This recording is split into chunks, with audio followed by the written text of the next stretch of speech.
Hello everyone, it's Ben from the chair to give you another movie review today, and this time we are talking about the Thursday Murder Club. This is a book written by Richard Osmond. Don't know who David Osmond is, but yeah, Richard Osmond, and this is was released in 2020. The book, obviously, not the film.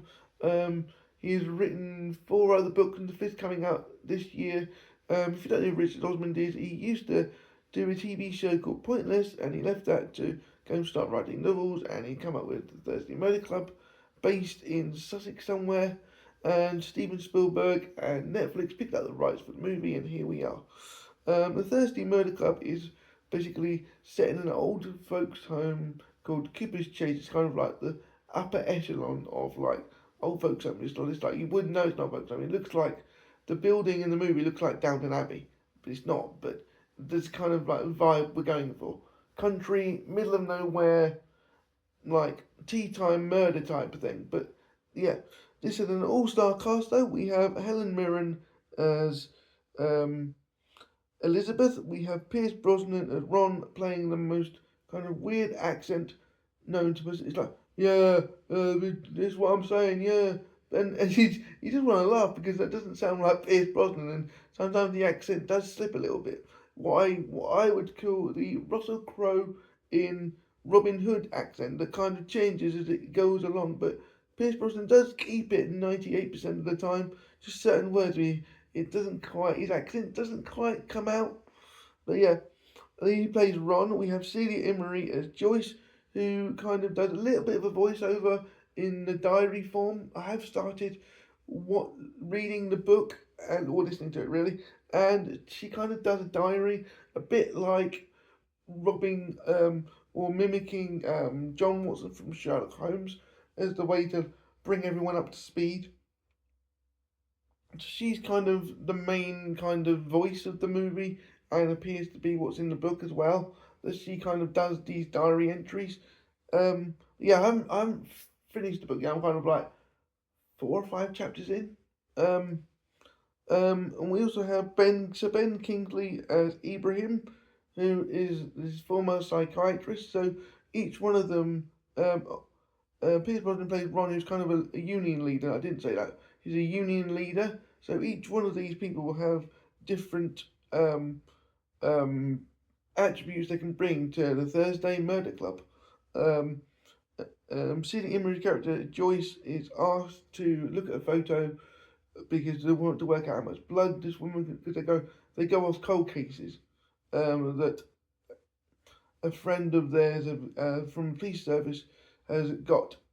So yeah, it's kind of good, and and she's a nurse, so everyone has their own little bit.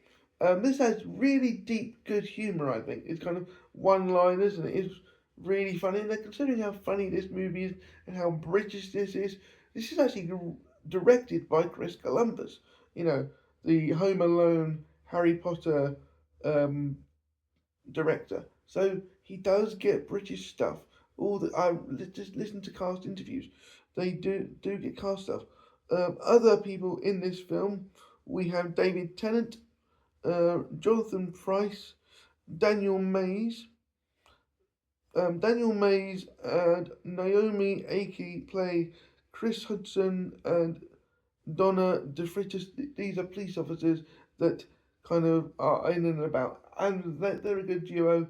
Donna is a up and coming police officer that hopes for a big break, but at the moment she's downtrodden and making coffee until she does a speech at Cooper's Chase where the 30-minute club asks questions and they seem to take a liking to her. So, and yeah, this movie's funny and it's really kind of like it doesn't overstay its welcome at 2 hours. It's fast paced. It's fast paced and everything. So yeah, we Richard E. Grant plays a role in this. He plays Bobby Tanner, and that's a very scary scene. That we also have we just have loads of it's the who's who of British um actors here. It's just Daniel Mays. He was in the Fisherman's Friend and Dad's Army movie. So yeah, it's just and it's funny. I can't believe how British this is, and it's made by Chris Columbus. So and I think it's funny. The action doesn't stop. It's not a slow burn, really. There are twists and turns in it that really do work. And the cold case the film starts with, how does this tie in? But it does, and it's well paced. There are changes from the book, from what I can gather, but yeah, it kind of really there's a couple of good messages because Jonathan Pryce plays Stephen, who's married to Elizabeth, and he has the onset of dementia coming, so he can't remember certain things.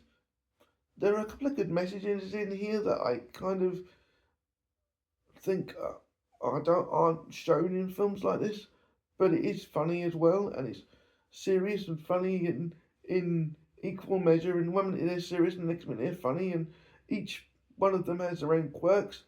And for a Netflix film, I think this is really good. Um, I'm fairly certain they're already thinking about the sequel. How quick they can film it, probably next summer, I would imagine. I mean, considering we got Helen Mirren who's 80, I'm not quite sure we're going to get the whole 5 movie or book set. I don't know whether they're going to change actors and what if they do all 5 or do 2 or 3. But yeah, I really did enjoy this film. As a Netflix film, it didn't overstay its welcome. There was a small theatrical release, but never come down here. So Netflix it was, and yeah, I really enjoyed it. So if you like this video, please like, comment, subscribe, and I'll see you guys next time. Bye.